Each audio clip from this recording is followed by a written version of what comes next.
Assalamualaikum warahmatullahi wabarakatuh. Rahayu, Sagung Dumadi. Masih bersama kami di channel Babat Nusantara. Pada kesempatan kali ini akan melanjutkan cerita Krisnogo Sostro dan Sabu Inten bagian ke-61. Sementara itu, Laskar Banyu Biru yang menarik diri kembali telah sampai di alun-alun Banyu Biru.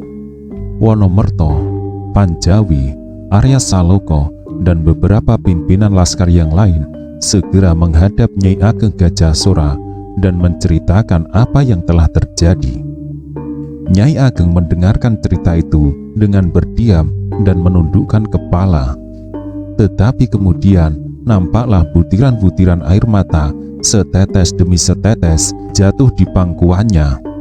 Sebenarnya ia adalah seorang wanita yang tabah, yang sadar akan kedudukan suaminya sebagai seorang kepala daerah perdikan yang sekaligus menjadi panglima laskarnya. Namun, mengalami peristiwa kali ini, Nyai Ageng Gajah Sora tidak dapat menahan air matanya. Bahkan kemudian didekapnya Arya Saloko, anak laki-laki satu-satunya, dan kemudian kepala anak itu diletakkan ke dadanya seakan-akan tak ingin melepaskannya lagi.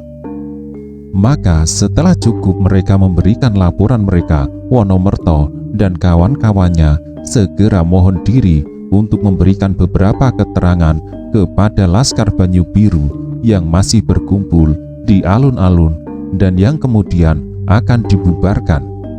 Tetapi dalam keadaan ini, Wonomerto sadar bahwa Banyu Biru harus tetap mempertinggi kewaspadaan, dan bahkan Wonomerto telah mengambil keputusan untuk mengadakan persiapan yang lebih seksama dengan mengadakan latihan-latihan keprajuritan. Sementara itu, matahari tetap beredar dalam garis perjalanannya. Angin pegunungan yang sejuk bertiup semakin sore semakin kencang, menggoyang-goyang pepohonan dan merontokkan daun-daun kuning yang tidak dapat berpegangan lebih erat lagi. Pada saat itu, ketika Arya sedang duduk bertopangan dagu di atas tangga pendopo rumahnya, tiba-tiba ia dikejutkan oleh seekor kuda abu-abu lengkap dengan pelananya, tetapi tanpa penunggangnya. Kuda itu berjalan perlahan-lahan memasuki halaman. Arya kenal betul bahwa kuda itu adalah kuda yang dipergunakan oleh Mahesa Jenar. Karena itu segera ia berlari ke pintu gerbang untuk menengok apakah Mahesa Jenar masih berada di luar halaman. Tetapi di luar gerbang itu sama sekali tak ada seorang pun kecuali dua orang laskar yang sedang berkawal. "Kau lihat kuda ini, Kakang?" tanya Arya kepada salah seorang. "Ya, aku melihat," jawab orang itu. "Tanpa penunggang?" tanya Arya lagi menegaskan. "Ya," jawab orang itu pula. Kuda itu datang tanpa penunggangnya. Segera Arya menjadi sangat cemas. Apakah yang telah terjadi dengan Mahesa Jenar? Segera ia meloncat ke atas punggung kuda itu dan dilarikan ke arah timur untuk melihat barangkali Mahesa Jenar langsung pergi ke mata air tempat ia biasa mandi. Tetapi hatinya menjadi kecewa ketika di sana pun ia tidak melihat orang yang dicarinya. Dengan perasaan yang semakin cemas, segera Arya kembali ke pendopo.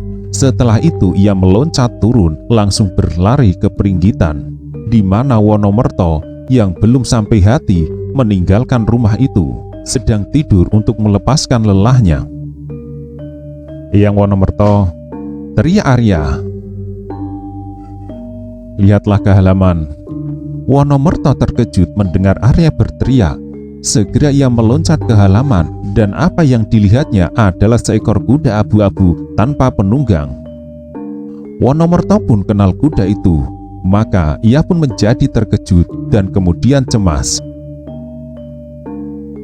"Apakah kuda ini datang tanpa penunggangnya?"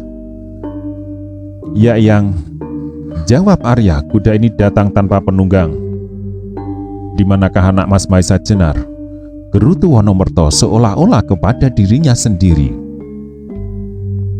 Aku telah mencarinya ke belik tempat Paman Maisa Jenar sering mandi dan tidur di bawah beringin di lereng sebelah. Tetapi di sana Paman tidak ada," sahut Arya. Wajah Wonomerto tampak berkerut-kerut. Ia agaknya sedang berpikir dan kecemasan. Sesaat kemudian dipanggilnya pengawal gerbang. "Panggil Adi Pandang Kuning, Sawung Rono, Bantaran, serta Panjawi. Suruh mereka membawa anak buah masing-masing 10 orang. Kami akan mencari anak Mas Maisa Jenar. Mudah-mudahan tidak ada apa-apa dengan anak Mas itu," perintahnya. Yang disuruhnya segera melangkah pergi dengan tergesa-gesa ke kandang kuda, di mana kudanya ditambatkan, dan sebentar kemudian orang itu telah meluncur di atas punggung kudanya seperti dilemparkan. Sebentar kemudian orang-orang yang dipanggil itu telah lengkap berkumpul di pendopo. Mereka mendengar keterangan singkat dari Wonomerto bahwa kuda abu-abu yang dipergunakan Maisa Jenar telah kembali tanpa penunggangnya. Karena itu dicemaskan kalau Maisa Jenar telah menemui suatu kecelakaan. Padahal hadirnya Maisa Jenar di Banyu Biru pada saat Ki Ageng Gajah Sora tidak ada sangat diperlukan untuk melindungi tanah perdikan yang sedang kehilangan pimpinannya serta terancam bahaya dari segala penjuru. Setelah mengadakan pembicaraan sebentar, maka dibagilah pekerjaan mereka. Bantaran dan anak buahnya tetap berada di halaman itu. Sawung Rono menjadi penghubung di antara halaman itu dengan rombongan pencari yang terdiri dari Wonomerto sendiri, Pandan Kuning, Panjawi, dan anak buahnya. Mereka masing-masing telah menyiapkan alat-alat untuk mengirimkan tanda-tanda bahaya apabila setiap saat diperlukan. Sementara itu, para penjaga pun telah diperintahkan untuk memukul tanda supaya setiap laskar biru tetap dalam keadaan siap. Ketika segala sesuatu telah siap, maka segera rombongan itu berangkat, disusul dengan rombongan Sawung Rono dengan arah yang sama, tetapi dengan kecepatan yang lebih kecil. Mereka pertama-tama menuju ke tempat mereka melihat Maisa Jenar yang terakhir kalinya, yaitu pada saat pasukan Banyu Biru akan ditarik kembali dari daerah pertempuran.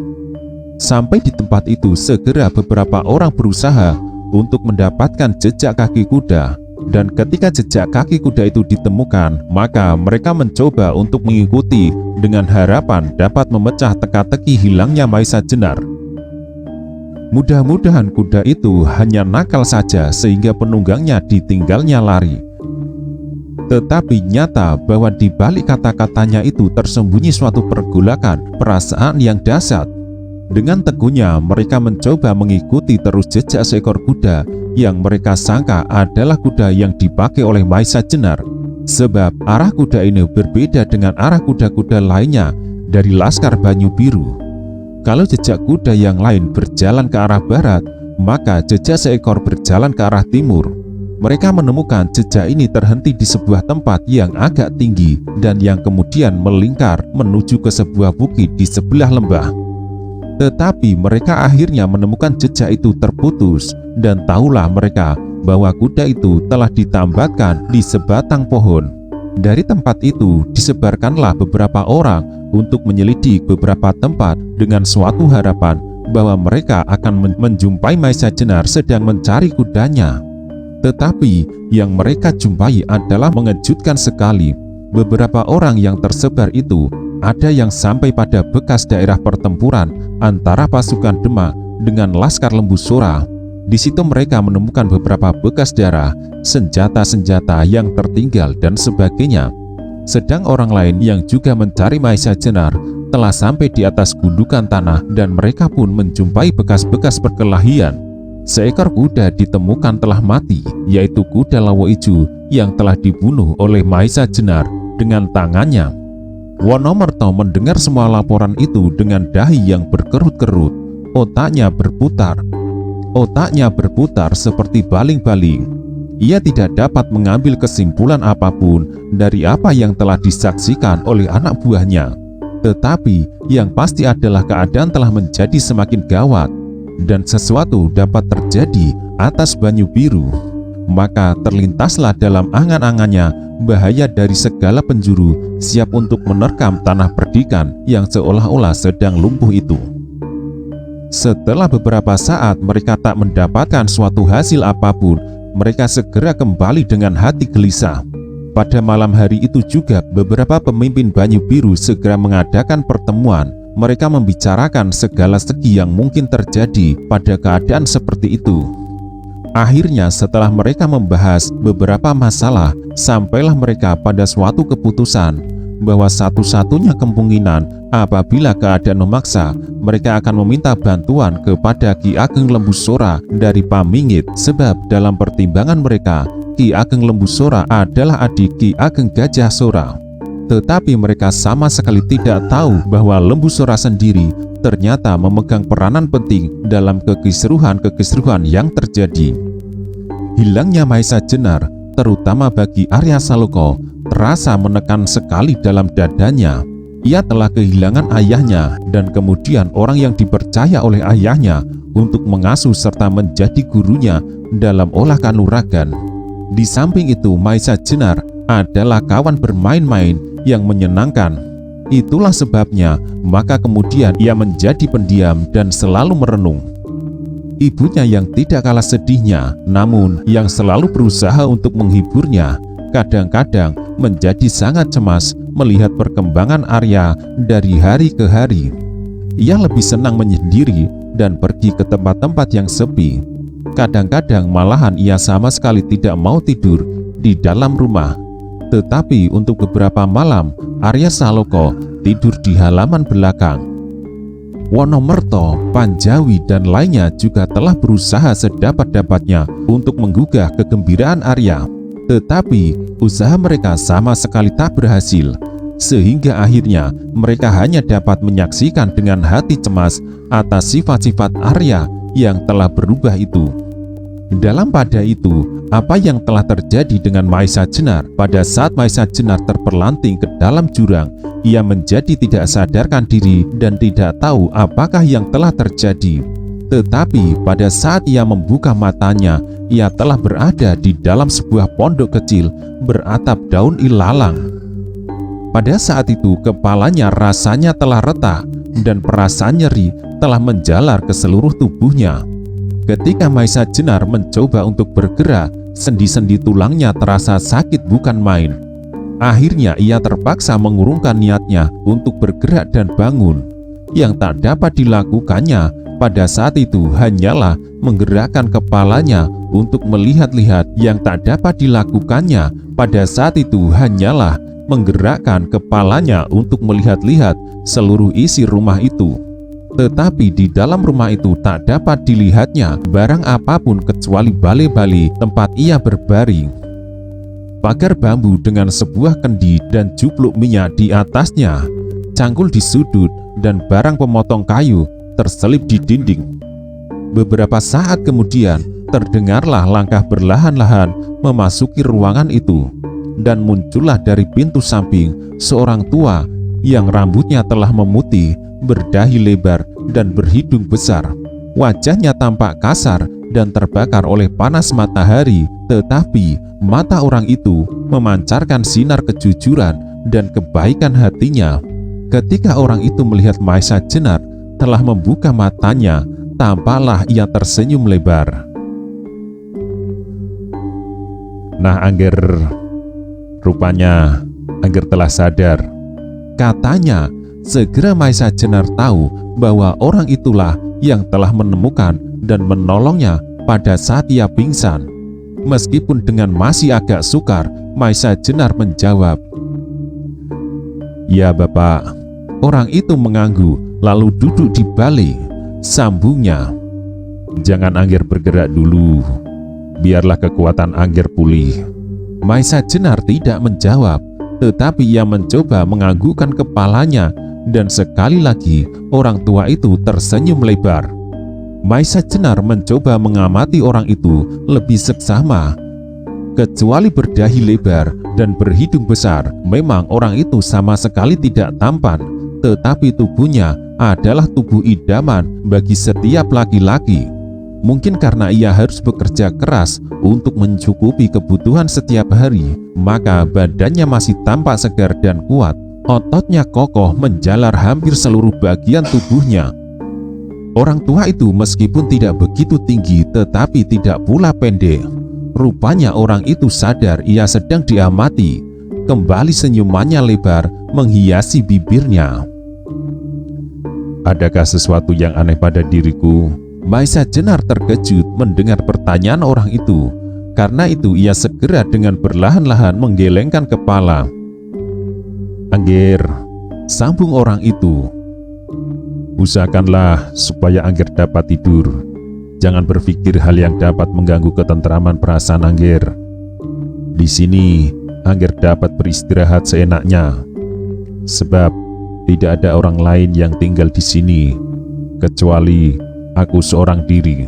Kembali Maisa Jenar mencoba mengangguk. Bagus, orang tua itu melanjutkan. Tidurlah, atau barangkali Angger mau minum.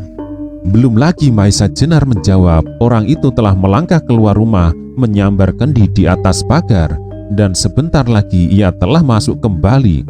Dengan perlahan dan sangat cermat, ia menuangkan air kendi ke dalam mulut Maisa Jenar. Sebenarnya, memang leher Maisa Jenar terasa kering sekali, seakan-akan sisi lehernya telah lekat menjadi satu. Dengan air yang dituangkan ke dalam mulutnya, maka lehernya terasa menjadi sejuk, bahkan seluruh tubuhnya menjadi segar. Meskipun demikian, ia masih belum mampu untuk bangun. Jangan coba-coba untuk bangun dahulu. Orang tua itu melarangnya. Tidurlah, aku akan mencari kayu, merebus air. Barangkali Angger suka air jeruk. Sesudah berkata demikian, orang itu segera melangkah pergi, dan tinggallah Maisa Jenar seorang diri, berbaring di dalam ruangan kecil yang kosong itu.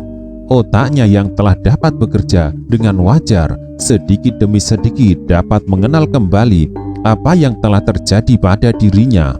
Ia merasa bersyukur bahwa ia tidak lumah terbanting ke dalam jurang. Sebab kalau tidak, ia pasti sudah binasa. Sebab bagaimanapun dahsyatnya kekuatan Sosro Birowo yang dimilikinya, namun untuk melawan 7 orang sekaligus agaknya adalah di luar batas kemampuannya. Kemudian oleh angin yang menghembus lewat pintu di samping tempat berbaring Maisa Jenar, serta tubuhnya yang terasa sudah agak segar, maka Maisa Jenar akhirnya jatuh tertidur. Ketika ia terbangun, dilihatnya orang tua itu telah duduk di sampingnya. Tangannya memegang seberkas lontar. Tanpa menoleh kepada Maisa Jenar, orang tua itu mulai membaca naskah yang tertulis di dalam lontar itu. Maka segera menggemalah lagu bait demi bait dari kidung yang berisikan sebuah cerita yang agaknya menarik hati. Pada saat itu tubuh Maisa Jenar telah mulai terasa agak kuat. Karena itu ia telah dapat berusaha untuk duduk di belakang orang tua itu yang sedang membaca lontar itu, yang seakan-akan tidak memperhatikannya. Bait pertama dari cerita itu menggambarkan tentang 2 orang sahabat yang pergi merantau untuk berguru kepada seorang sakti. Meskipun kedua orang itu hanyalah sahabat saja, namun mereka telah merasa dirinya lebih dari 2 orang bersaudara. Karena itu apapun yang terjadi selalu mereka tanggung bersama. Akhirnya sampailah mereka ke suatu lembah yang amat sepi, lembah yang sama sekali tak pernah disentuh oleh kaki manusia. Di sana dijumpainya seorang petapa yang telah menjauhkan diri dari kehidupan. Ia hanya tinggal mengabdikan sisa hidupnya untuk menyembah Yang Maha Agung. Kedua orang sahabat itu kemudian menyerahkan hidup matinya kepada sang petapa sakti. Petapa yang telah menjatuhkan diri dari kesibukan manusia itu. Tetapi karena kesadaran akan pembinaan kebajikan, akhirnya kedua orang itu diterima menjadi muridnya. Diajarinya mereka berdua tentang berbagai ilmu lahir dan batin, jaya kawijayan, dan olah kanuragan, sehingga kedua orang sahabat itu kemudian menjadi 2 orang yang gagah perkasa. Petapa sakti itu mengharap agar kedua pemuda itu dapat melanjutkan dharma baktinya kepada tata pergaulan manusia, membina kebajikan dan memusnahkan kejahatan.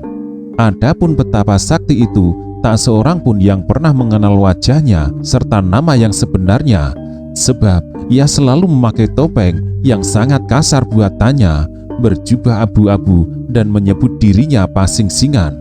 Mendengar nama Pasingsingan disebutkan, Maisa Jenar terkejut bukan main. Tanpa disengaja ia mengulangi nama itu sampai orang itu terkejut dan berhenti.